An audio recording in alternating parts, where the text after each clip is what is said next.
دورة الريكي المستوى الثاني، كارونا وكاندوليني والتقليدي.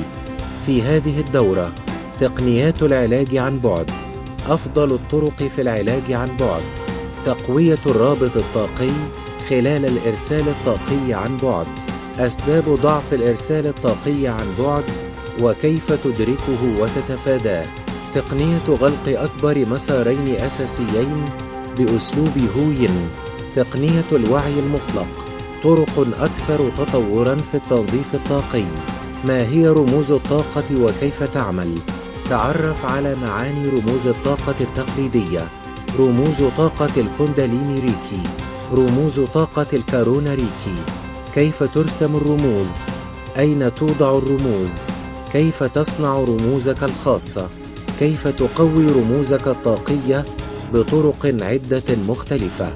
تدريبات الكونداليني، تدريبات في علاج المشاكل النفسية القديمة بطرق متعددة بأسلوب الرموز أو بدون الرموز.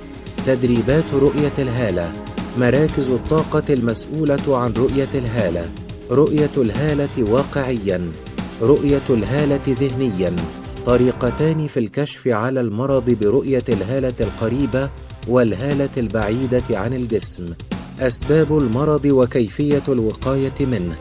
وفي النهاية ستتعلم أقوى الطرق العلاجية لجميع أنواع الأمراض بشكل آمن وسريع وقوي بإذن الله، لأنها منهجية مدمجة بين المدرسة التقليدية وغير التقليدية، وبها أقوى تدريبات الطاقة، ومعروف قوة الريكي وقوة الكونداليني وفاعليتهما في الطاقة العالية والعلاجية.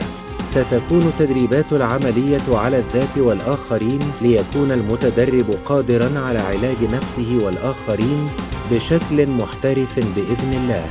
مدة الكورس 15 ساعة، الكورس أونلاين وبالحضور. الشهادات التي ستحصل عليها: شهادة من أكاديمية كارما الدولية، شهادة من منظمة محترفي الريكي الدولية IRIP International Association of Reiki Professionals. للحجز والاستعلام يرجى زيارة موقع الأكاديمية www.karmaacademy.net أو على الأرقام الموجودة على الشاشة أمامكم. كارما أكاديمي، علم الحياة.